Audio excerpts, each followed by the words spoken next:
నమస్తే అన్న, మన బిఎస్ గార్మెంట్స్ కి రోజు చెక్స్ లో షర్ట్స్ వచ్చినా.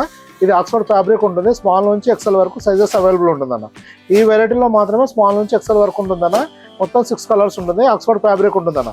స్మాల్ నుంచి ఎక్సెల్ వరకు ఓన్లీ 300 రూపీస్ పడుతుందన్న. స్మాల్ నుంచి ఎక్సెల్ వరకు మీరు ఏ సైజ్ అయినా తీసుకొని ఓన్లీ 300 రూపాయలు కాస్ట్ పడుతుందన్న. ఇది ఆక్స్ఫర్డ్ ఫ్యాబ్రిక్ ఉంటుంది. రెగ్యులర్ తీసుకుని రఫ్ అండ్ వాడుకొని చాలా బాగుంటుంది. కలర్ చార్ట్ కూడా చాలా బాగా వచ్చిందన్న. ఇది స్మాల్ టు ఎక్సెల్ వరకు ఉంటుందన్న.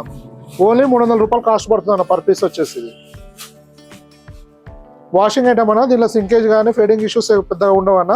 ఆల్రెడీ కెమికల్ వాష్ అయింది కాబట్టి దీనిలో సింకేజ్ ఏమి ఉండదు అన్న. స్మాల్ టు ఎక్సెల్ వరకు మాత్రమే ఉంటుంది ఈ వెరైటీలో. ఓన్లీ 300 రూపీస్ కాస్ట్ పడుతుంది అన్న. ఇది రిటైల్ సింగిల్ పీస్ ప్రైస్ అన్న. మీరు సెట్ వైజ్ కావాలంటే వేరే ప్రైస్ ఉంటుంది. సెట్ వైజ్లో మాత్రం కంపల్సరీగా సెట్ తీసుకోవాలి. సెట్లో ఇప్పుడు ఈ కలర్ వచ్చేస్తుంది అన్న. ఈ కలర్ స్మాల్ టు ఎక్సెల్ వరకు 4 పీసెస్ సెట్ వస్తుంది అన్నది. 4 పీసెస్ డిఫరెంట్ సైజ్ ఉంటుంది. సేమ్ కలర్ ఉంటుంది. ఇలా మన దగ్గర చాలా వెరైటీస్ వస్తూ వెళ్తుంటుందన్న. ఈ వెరైటీలో స్మాల్ టు ఎక్సెల్ ఉంది. మన దగ్గర షర్ట్స్లో స్మాల్ నుంచి 10 XL వరకు అవైలబుల్ ఉంటుందన్న. 250 నుంచి షర్ట్ స్టార్ట్ అవుతుంది. 550 వరకు ఉంటుందన్న. స్మాల్ నుంచి 10 XL వరకు ఉంటుంది. క్వాలిటీని బట్టి సైజుని బట్టి మన దగ్గర ప్రైస్ వేరియేషన్ వస్తుందన్న.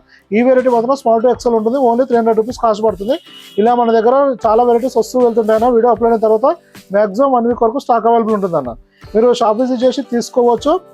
లేదంటే వాట్సాప్లో మెసేజ్ చేస్తే క్యాటలాగ్ వస్తుందన్న. క్యాటలాగ్లో నచ్చిన ఐటమ్ స్క్రీన్ షాట్ పెట్టి కూడా ఆర్డర్ పెట్టి కొరియర్ బుక్ చేసుకోవచ్చు అన్న. కొరియర్ ఛార్జెస్ ఎక్స్ట్రా ఉంటుంది. ర్యాపిడో బుక్ చేసుకుంటే ర్యాపిడో ఛార్జెస్ కూడా ఎక్స్ట్రా ఉంటుంది అన్న. ఇంకా మీకు ఏమైనా ఇన్ఫర్మేషన్ కావాలంటే కూడా వాట్సాప్లో మెసేజ్ చేయండి అన్న. రిప్లై ఇస్తాము. థ్యాంక్ యూ అన్న.